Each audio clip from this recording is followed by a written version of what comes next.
The Fabrique Nationale Fusil Automatique Légère. Yeah, buddy, this is an FAL, and unlike a lot of things that come into this shop, this one isn't broken. The owner asked us to just clean it and give it a good looking through. Well, if we're gonna do that, we can get down inside and take a look. As military weapons go, this thing is not particularly complex. It's probably the minimum amount of gun you can spray paint over the top of a 308 cartridge and get away with it. But let's take a dive on in and investigate gas systems, operator controls, how to take it apart, how to put it back together again, what an FAL is, and most importantly, what it isn't.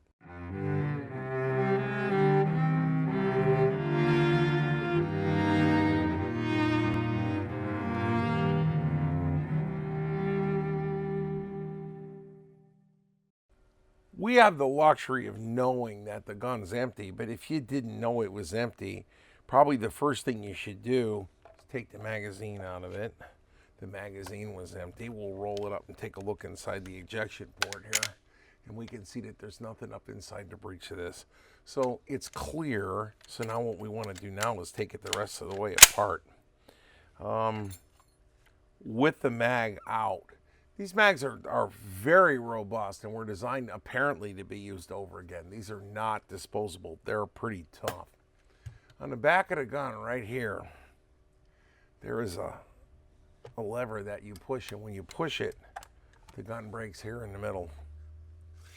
The dust collector comes off of this. I'm sorry, dust cover comes off of this thing, and when we shoot the gun later, I'm gonna run it without this on so that you can see what's going on. But now that it's open, the bolt just comes right out the back of this thing. It was really designed to be field serviced.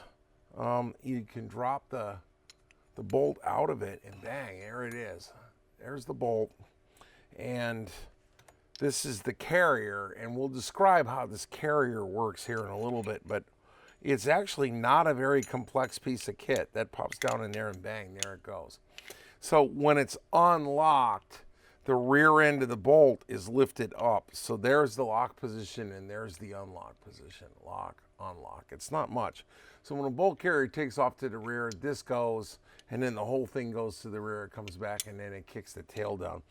I want to talk about how this gun headspace is here in a little bit as we get it a little bit further apart, and what all these stepped gauges are for. They are actually stepped. You cannot see it in this camera angle. We'll show you later.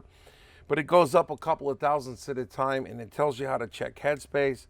And I want to discuss how this gun headspace is as opposed to, say, an AR-15 or maybe like a Garand. All right, so when we have it apart, believe it or not, that's field stripped as far as they're concerned. You can go a little bit further. This big screw right here is coin slotted, and I don't happen to have a coin on me, but it's actually designed to take a coin or the slot of the rim of a cartridge and stick in here and just pop this off. And when you pop this off, the entire that bolt will go out that side of the gun. So we can stick a bolt in there and we can just shove it out. And when you do that, the gun will separate into two pieces. And I'll tell you, that's probably about as far as a guy in the field would ever want to take this gun apart. But no, it's totally naked. Everything is exposed.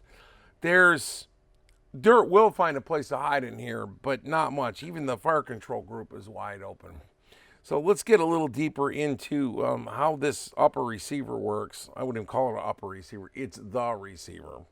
There's a screw located on the forward end of the handguard here. Again, it's coin slotted. This dips. The inside of that screw head dips. I have slightly larger screw drivers, but we're good.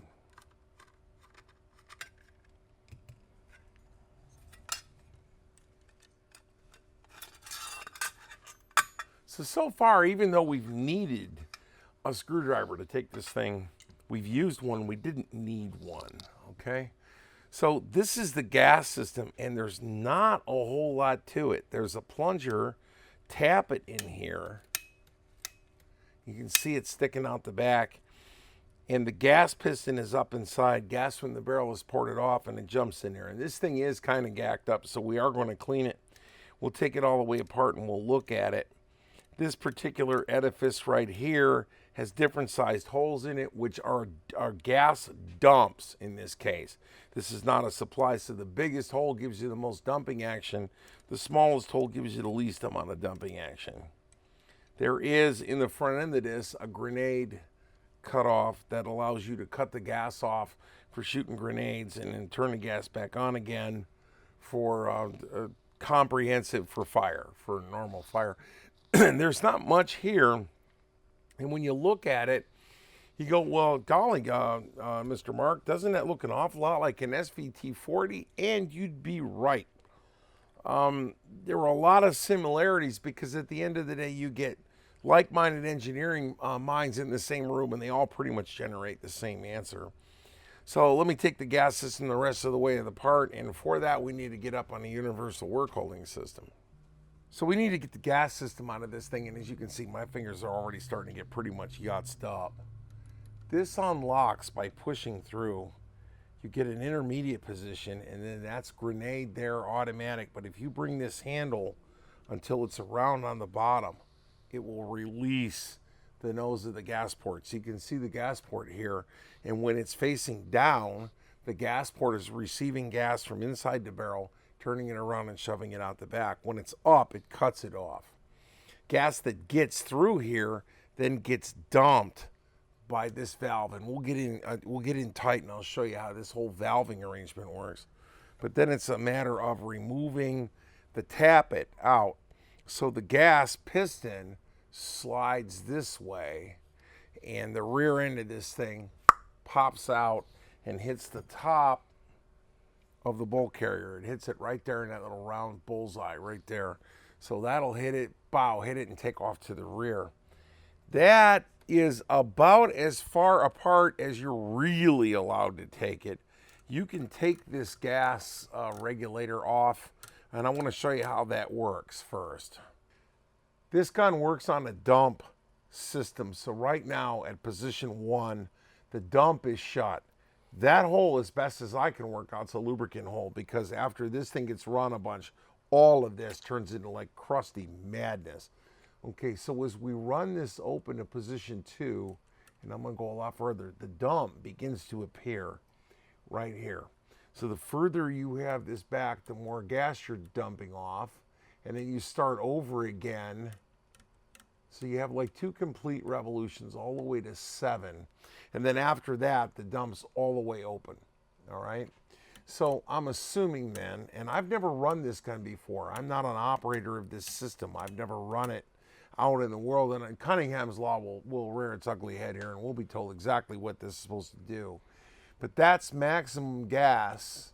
So we're assuming here that you run at minimum gas, shoot it, and then keep closing it up 1 notch at a time until it runs, and then go shut another notch, and then you're there. So that's the gas system in a nutshell. Like I said, I believe that those small holes are lubricant holes in order to be able to stand a fighting chance of being able to get this thing backwards. Same here. I believe those are lubricant holes if you don't want to take the entire gas piston out. There's some sliding back and forth. Air pressure equalization, I don't know where, that's all run. I'm not the guy to design this thing. I'm just trying to figure out and show you guys what it does and how it works. So while we're up here, the front sight, there's a set of tabs here that have to be pushed in, and then that allows the front sight to be screwed out or in. Remember from our previous episode on setting sights, the sights don't move, the gun moves. So if you want point of aim to go down, you have to wind this out. So the taller this gets, the more the muzzle depresses. So down, running the front sight down moves the muzzle up and raises your point of impact, and vice versa.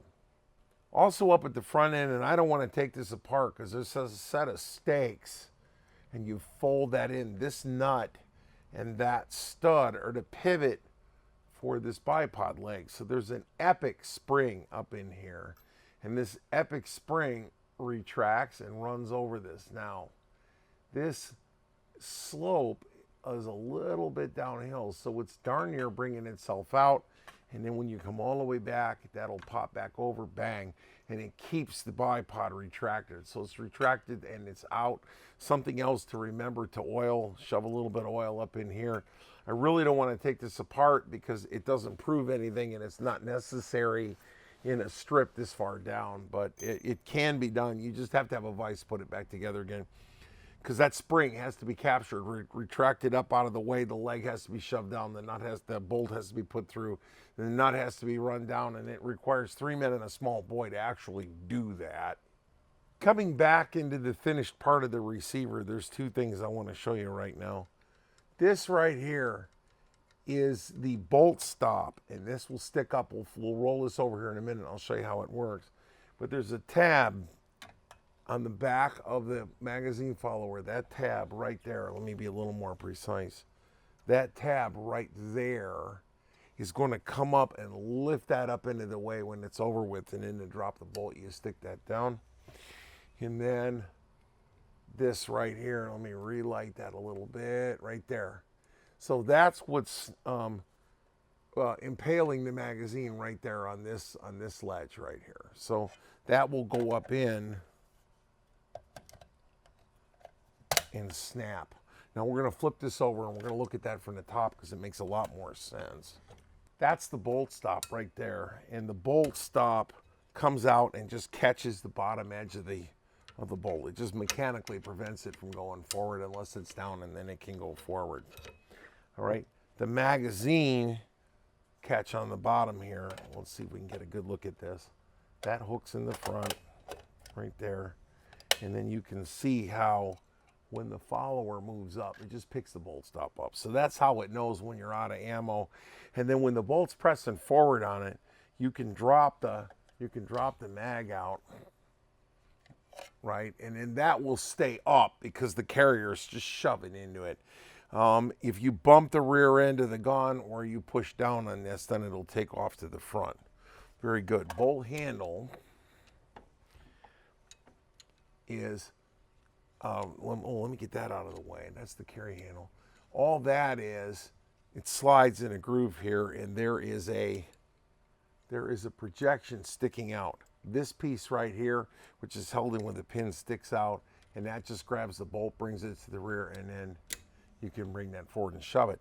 It's not a very sophisticated gun. It's very, very well thought out. All right, that leads me to one thing I want to show you guys, and it's how this gun is head spaced.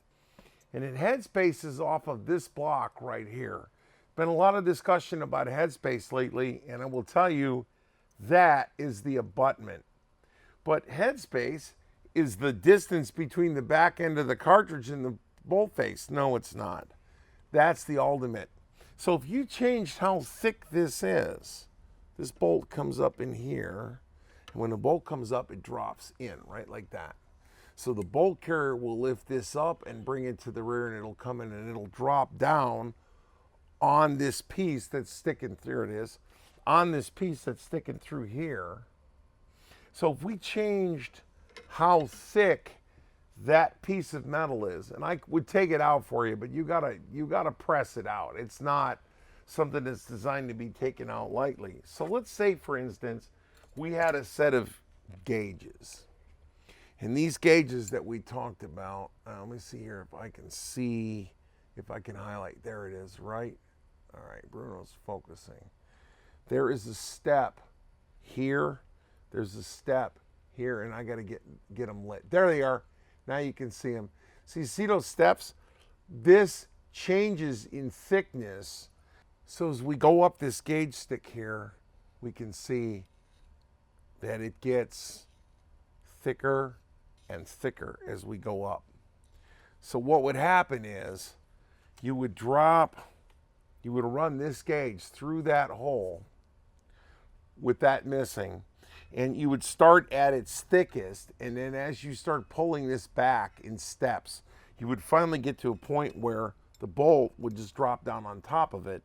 You could go, okay, there's the step, take it out, mic it, and then these things are numbered. So these pieces here are actually numbered, and it looks like this on the other side. It's that part right there. Like I said, that's pressed in, but if you know the number of this and it's written on the inside, then you know which headspace block. So as the gun starts to age, get older, starts getting clapped out, you could actually push the bolt further and further and further forward by changing the headspace gauge block. Very simple system, very robust, and easy to deal with without having to come all the way back to a fifth echelon overhaul. This could be done out in the field if it had to be. So the piston comes out, and what this piston does is it just slaps the back of the bolt and moves it out of the way. But something I want to point out about this, there's a threaded hole in the back of this piston, and I don't have the right thread pitch, but from what I'm guessing, this was so that you could thread a cleaning jag in there and actually clean the inside of this out. I don't have the right pitch, and I'm not going to mess it up, but to give you the ability to clean out, take this tube off. You have to pull this back, and then there is a stake pin that goes through that has to be driven out, and that's well beyond the capacity of anybody to do out in the field.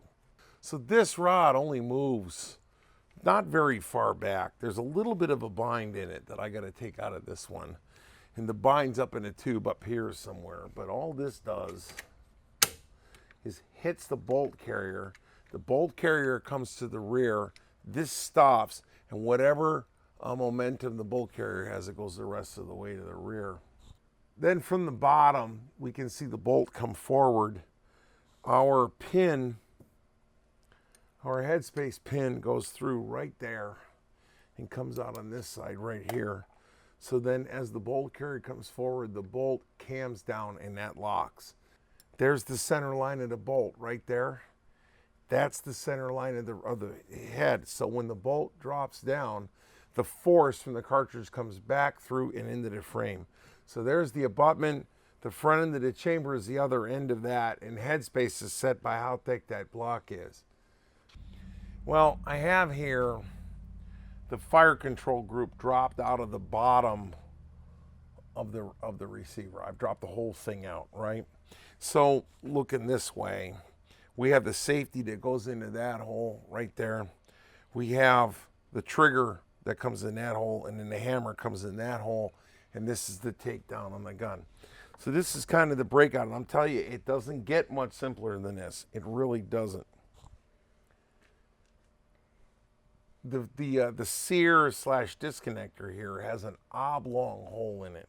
That's ever so slightly oblong. So this piece is actually free to slide back and forth. And let me get my hand out of that shadow. There it is. That piece is actually free to slide back and forth ever so slightly. So this part here can slide back and forth, which is why, okay, hang on, that spring is causing that to rotate. Here's the hammer, right? Let me get that lit a little bit better. There's the hammer. There's a notch right there. This piece bears on that notch, and when it does it, it shoves this to the rear, and this piece rides up on a ledge so that when you rotate the trigger, this piece rotates and the hammer drops.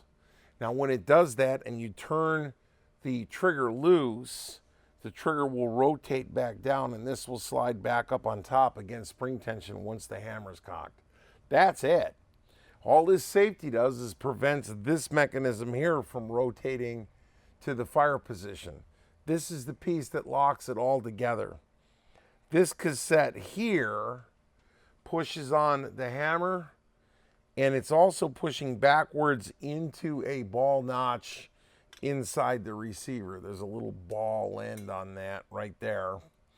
And that's it. It is simplicity itself. It's also kind of dirty, but you know, who knows how many rounds we've had through this thing.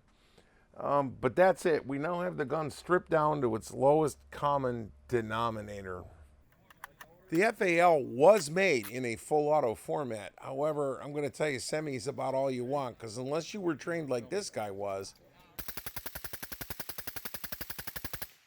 The high bore line and low center of resistance make this gun climb like a homesick angel, and it's not a lot of fun.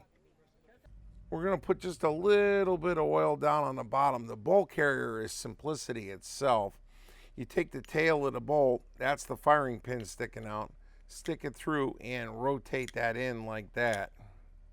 And then leave it kind of forward. You got to sort of fish it through. There's a bottom slot for this to go in. You got to kind of lift up the nose of the bolt and it goes right in and that drops down. Now ordinarily, we would then put the dust cover on, and dust cover goes all the way and tucks up here and hangs onto it. However, when we go outside this time, we're gonna run it with the dust cover off, just because I want to show you guys how this thing operates when it runs. There's not much to it. Simplicity itself. Let's head outside and dump a few. So I've left the dust cover off so we can watch this thing run in real time. We'll go ahead and we'll lock the bolt back, and we'll grab a magazine full of 308. So let's see here. With a magazine in 5 rounds, lock and load. So we grabbed around and put it in. Now that's something I didn't dare to do in the shop, but it is something that we've done out here.